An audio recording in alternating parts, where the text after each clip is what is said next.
जिंदगी का सबसे कठिन सच वह होता है जिसे कोई हमें बताना ही नहीं चाहता। बचपन से हमें यह विश्वास दिलाया जाता है कि लोग समझदार होते हैं, वे सच देखकर निर्णय लेते हैं और यदि तुम अच्छे बनकर रहोगे तो दुनिया भी तुम्हारे साथ वैसी ही रहेगी। लेकिन जैसे जैसे उम्र बढ़ती है, एक दिन यह सच सामने आता है कि वास्तविक दुनिया इन मीठी बातों से बिल्कुल अलग ढंग से चलती है। यहाँ लोग बुद्धि से कम अपनी भावनाओं से ज्यादा प्रभावित होते हैं। जो बात उनके मन को उसी क्षण सुख दे, वे उसी को सही मान लेते हैं, चाहे वह उनके लिए हानिकारक ही क्यों न हो। यही वह पहला सत्य है जिसे बहुत से लोग अपनी पूरी जिंदगी नहीं समझ पाते। अपने आसपास के लोगों पर नजर डालो। कोई मित्र हर बार सलाह मांगता है, पर सच्ची सलाह उसे चुभती है, इसीलिए वह उसे अपनाता नहीं।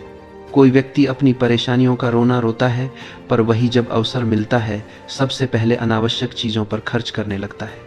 कोई कहता है कि उसे शांत और स्थिर जीवन चाहिए, पर उसका चुनाव हमेशा उसी दिशा में जाता है जहां अस्थिरता और तनाव अधिक हो।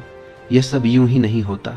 इसके पीछे एक ही कारण है, मनुष्य वही करता है जो उस क्षण उसके दिल को अच्छा लगे, न कि वह जो उसके जीवन के लिए सही हो।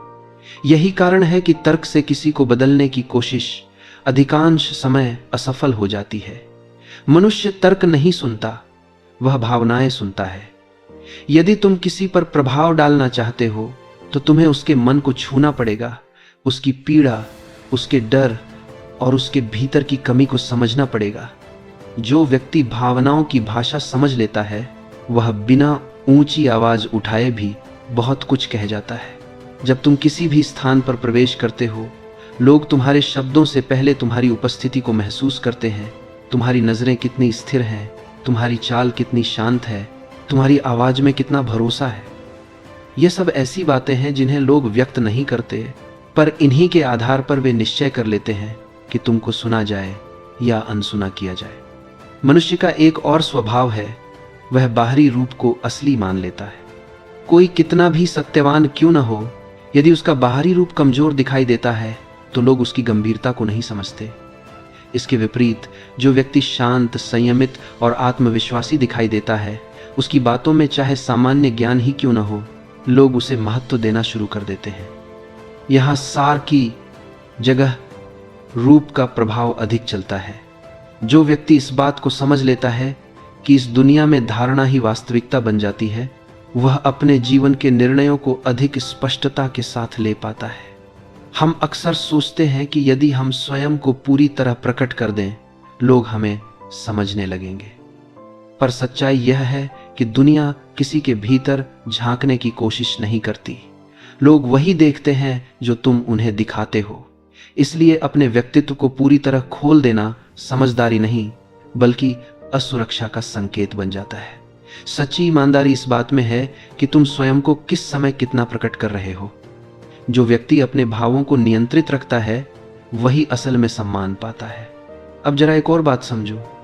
इस जीवन में संघर्ष से भागने वाला व्यक्ति कभी सुरक्षित नहीं रहता। तुम्हें बचपन में सिखाया गया होगा कि टकराव से बचो, चुप रहो, शांत रहो। पर सच्चाई यह है कि संघर्ष से बचना संघर्ष को समाप्त नहीं करता, वह सिर्फ आगे बढ़ जाता है और किसी दिन किसी कोने से लौटकर और कठिन रूप में सामने आ जाता है।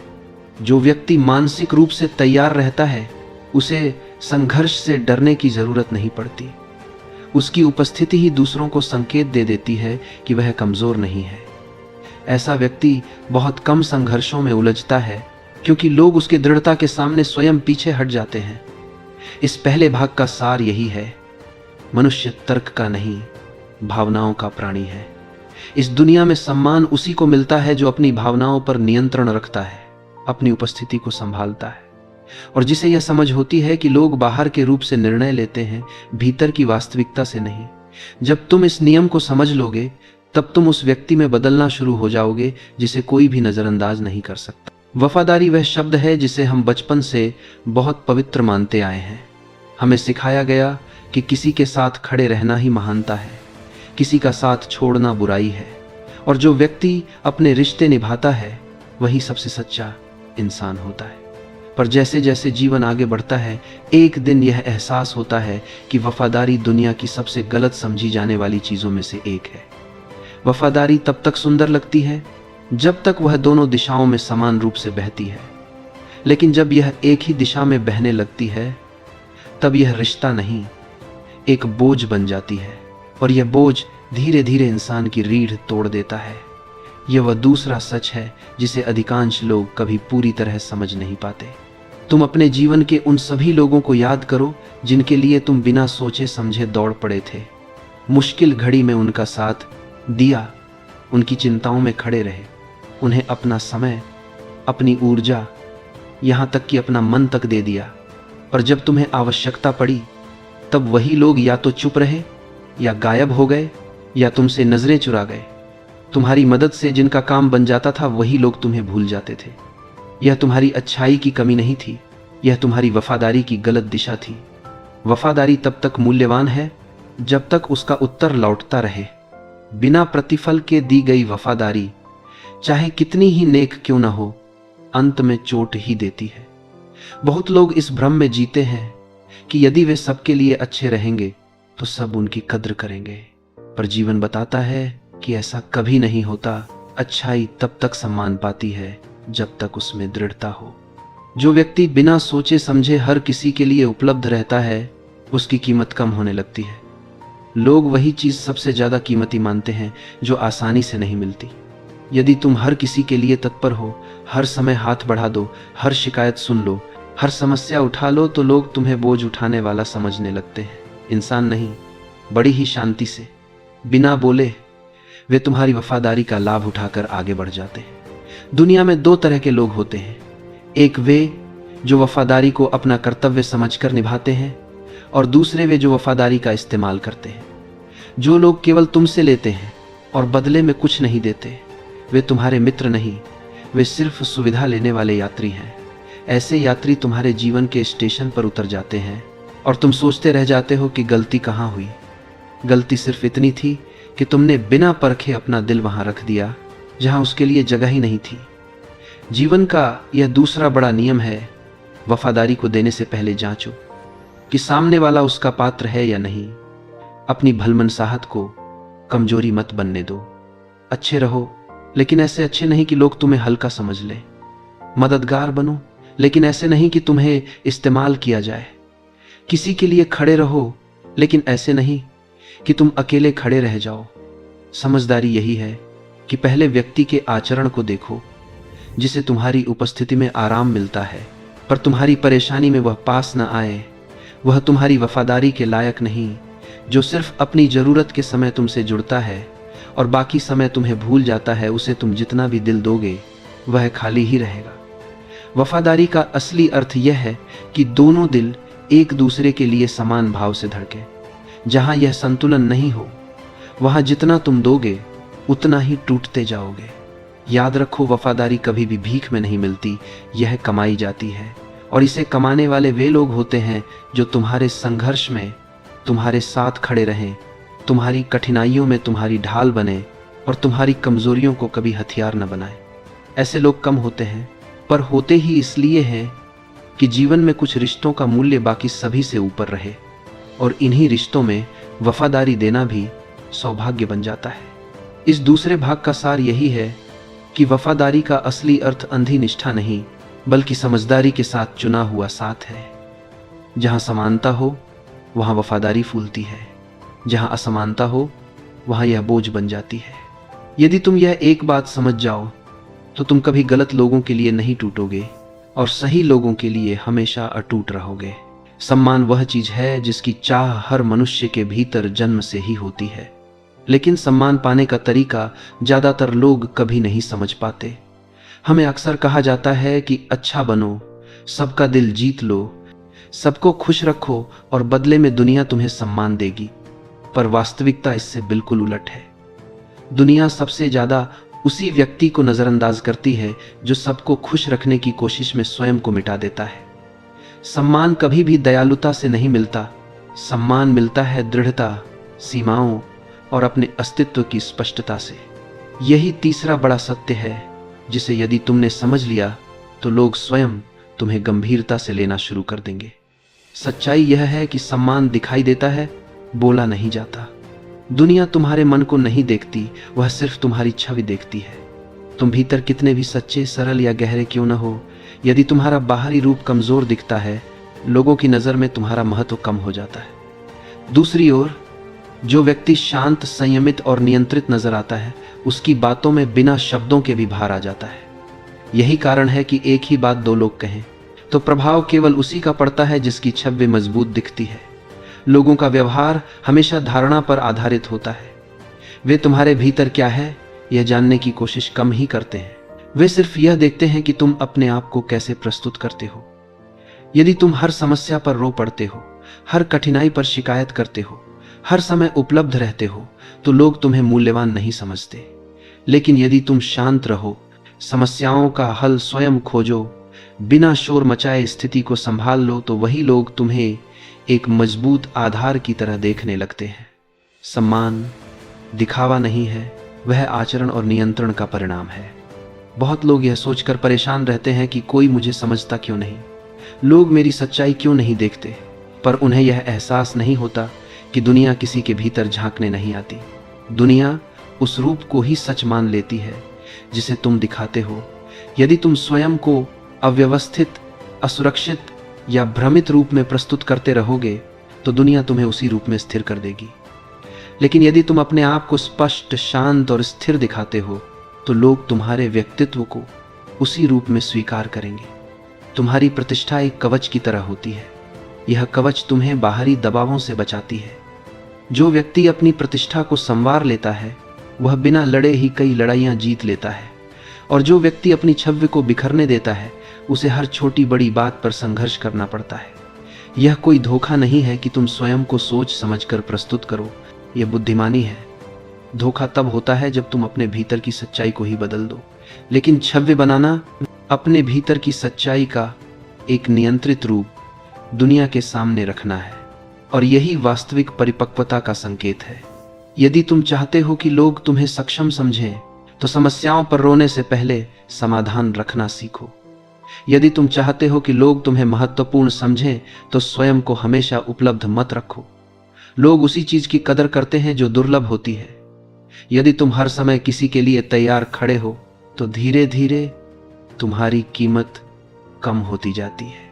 मूल्य वही रखता है जो स्वयं के समय और ऊर्जा का सम्मान करता है। तुम्हें मजबूत दिखना है तो अपने निर्णयों को बार बार न बदलो। एक बार जो तय कर लिया, उसे दृढ़ता से निभाओ। जो व्यक्ति हर बात पर सफाई देता है, हर निर्णय का कारण बताता है और हर आलोचना से डरता है, वह सम्मान नहीं पा सकता। सम्मान उसी को मिलता है जो शांत होकर कह सके, यह मेरा निर्णय है और मैं इसके परिणामों के लिए तैयार हूं। लोगों को यह दिखाने की आवश्यकता नहीं कि तुम परिपूर्ण हो, उन्हें यह दिखाने की आवश्यकता है कि तुम स्थिर हो। यह तीसरा भाग तुम्हें एक ही बात सिखाता है, सम्मान मांगने से नहीं मिलता, खुद को नियंत्रित करने से मिलता है। दुनिया वही देखती है जो तुम उसे दिखाते हो। यदि तुम अपने रूप, अपने आचरण और अपनी उपस्थिति को समझदारी से संवार लो, तो कोई भी तुम्हें अनदेखा नहीं कर सकेगा। लोग तुम्हें देखने लगेंगे, सुनने लगेंगे और तुम्हारी बातों में वह भार महसूस करेंगे जो बोलकर नहीं, जीकर कमाया जाता है।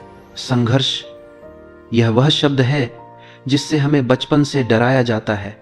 हमें सिखाया जाता है कि विवाद से दूर रहो, लड़ाई से बचो, किसी से भिड़ो मत, बस चुप रहकर समय बीतने दो। पर यह शिक्षा आधी सच्चाई है। जीवन का चौथा और सबसे कठोर सत्य यह है कि संघर्ष से बचकर कोई व्यक्ति सुरक्षित नहीं रहता। संघर्ष को टाल देने से वह समाप्त नहीं होता, वह बस चुपचाप बढ़ता है, भीतर जमा होता है और किसी दिन अचानक एक ऐसी जगह चोट पहुंचाता है जहां हम सबसे कम तैयार होते हैं। जो व्यक्ति संघर्ष से डरकर भागता है, वह हमेशा जीवन के पीछे पीछे भागता है, और जो व्यक्ति संघर्ष को समझता है, वह जीवन के सामने खड़े होकर अपने स्थान को सुरक्षित करता है। सोचो कितनी बार तुमने किसी परिस्थिति से केवल इसीलिए दूरी बनाई क्योंकि तुमने सोचा मुझे लड़ाई नहीं चाहिए। पर क्या हुआ? क्या वह समस्या अपने आप समाप्त हो गई? नहीं, वह किसी और रूप में, किसी और रास्ते से फिर सामने आ गई।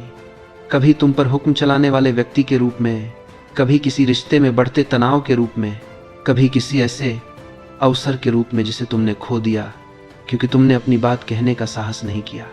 संघर्ष से बचना किसी भी हाल में हमें शांत नहीं करता, वह बस हमें भीतर से कमजोर करता है। यह दुनिया ऐसी नहीं है कि वह तुम्हारी चुप्पी की कदर करेगी। यहाँ हर जगह कोई न कोई तुम्हारा स्थान लेने को तैयार खड़ा है। कार्यस्थल पर कोई तुम्हारे पीछे पीछे चलकर तुम्हारी मेहनत का श्रेय लेने की कोशिश में है। किसी भी संबंध में कोई न कोई सीमा पर रख रहा है कि तुम कितनी दूर तक सहन करोगे। सामाजिक दायरे में कोई न कोई यह जांचता है कि तुम्हारे भीतर कितना आत्मविश्वास है। ऐसे समय में चुप रह जाना यह संकेत देता है कि तुम डरते हो, और जो व्यक्ति डरता है उसे दुनिया सबसे आसान निशाना समझ लेती है। ऐसा नहीं कि तुम्हें हर लड़ाई लड़नी है, पर यह समझना जरूरी है कि तुम कभी भी बिना तैयारी के सुरक्षित नहीं हो सकते। एक मजबूत व्यक्ति को लड़ने की जरूरत बहुत कम पड़ती है। उसकी दृढ़ता, उसकी तैयारी, उसकी शांत उपस्थिति ही दूसरों को संकेत दे देती है कि उससे उलझना आसान नहीं है। यही कारण है कि जो लोग मानसिक रूप से तैयार होते हैं वे संघर्ष से बहुत कम जूझते हैं। वे लड़ने के लिए नहीं, खुद को सुरक्षित रखने के लिए तैयार रहते हैं, और यह तैयारी उनका कवच बन जाती है। समय अच्छा हो या बुरा, एक सजग व्यक्ति अपना सुदृढ़ीकरण लगातार करता रहता है। जब जरूरत न हो तब अभ्यास करता है, जब धन पर्याप्त हो तब बचत करता है, जब जीवन शांत हो तब स्वयं को अनुशासन से जोड़ता है। वह यह जानता है कि तूफान अचानक नहीं आता, वह धीरे धीरे उठता है, और जब तूफान आता है तभी पता चलता है कि किसने समय रहते तैयारी की थी और कौन आराम में डूबा रह गया था। एक बात समझ लो, लोग केवल तुम्हारी बातें नहीं देखते, वे तुम्हारी स्थिरता देखते हैं। जो व्यक्ति खुद से डरे बिना जीवन का सामना करता है, उसकी उपस्थिति ही सम्मान उत्पन्न करती है। उसकी आंखों में वह दृढ़ता होती है जो किसी भी शोर से ज्यादा प्रभावशाली होती है। उसकी आवाज में वह ठहराव होता है जो किसी भी ऊंचे स्वर से अधिक गहरा होता है, और उसके भीतर वह साहस होता है जो उसे हर परिस्थिति के लिए तैयार रखता है। कई लोग संघर्ष को कठोरता समझते हैं, लेकिन संघर्ष की तैयारी का अर्थ कठोर होना नहीं है। इसका अर्थ है जागरूक होना। इसका अर्थ है अपनी सीमाएं तय करना, अपनी आवाज को थामे रखना, और सही समय आने पर दृढ़ता से खड़े रहना। यह आक्रामकता नहीं है, यह आत्म सुरक्षा है। जो व्यक्ति अपनी रक्षा नहीं कर सकता, वह जीवन में किसी भी चीज की सुरक्षा नहीं कर सकता, न अपने सम्मान की, न अपने सपनों की, और न ही अपने रिश्तों की। जीवन का चौथा सत्य यही है, संघर्ष से बचने वाला व्यक्ति कभी सुरक्षित नहीं रहता, और संघर्ष को समझने वाला व्यक्ति शायद ही कभी संघर्ष में फंसता है। यह दुनिया उसी व्यक्ति का मार्ग रोकती है जो स्वयं को कमजोर साबित कर देता है, लेकिन जिस व्यक्ति की उपस्थिति में शांति और शक्ति दोनों साथ दिखती हैं, उसके सामने दुनिया स्वतः रास्ता बना लेती है। यदि तुमने यह सीख अपना ली तो तुम्हें गैरजरूरी लड़ाइयों में पड़ने की जरूरत नहीं रहेगी। लोग खुद ब खुद समझ जाएंगे कि तुम्हारे साथ खेलना आसान नहीं है। तुम चुप रहकर भी मजबूत लगोगे और केवल उपस्थिति से अपना स्थान पकड़े रहोगे।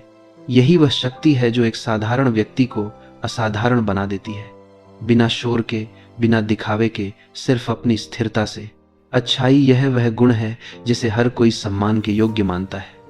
हमें बचपन से बताया जाता है कि अच्छा बनोगे तो लोग तुम्हें प्यार करेंगे, तुम सबके मन में स्थान बना लोगे और तुम्हारी राहें अपने आप आसान हो जाएंगी।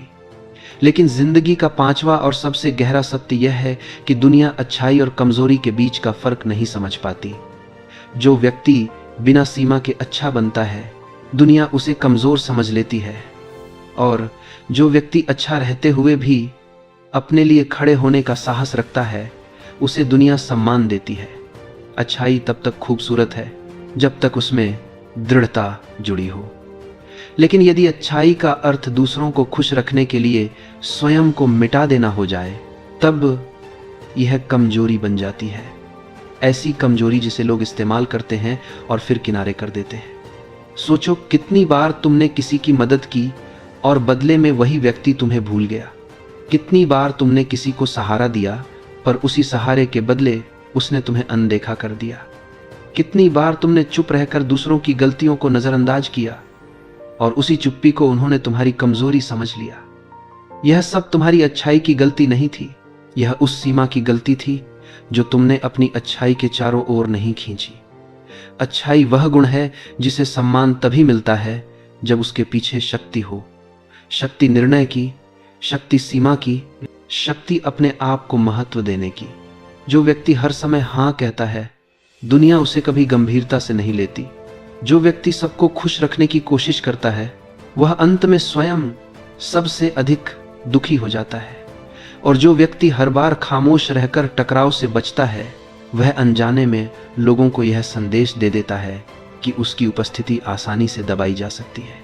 जीवन सिखाता है कि यदि तुम चाहते हो कि लोग तुम्हें मूल्यवान समझें, तो तुम्हें अपने मूल्य को स्वयं दिखाना पड़ेगा। और यह मूल्य तभी दिखता है जब तुम अपनी अच्छाई को किसी की मनमानी का साधन नहीं बनने देते।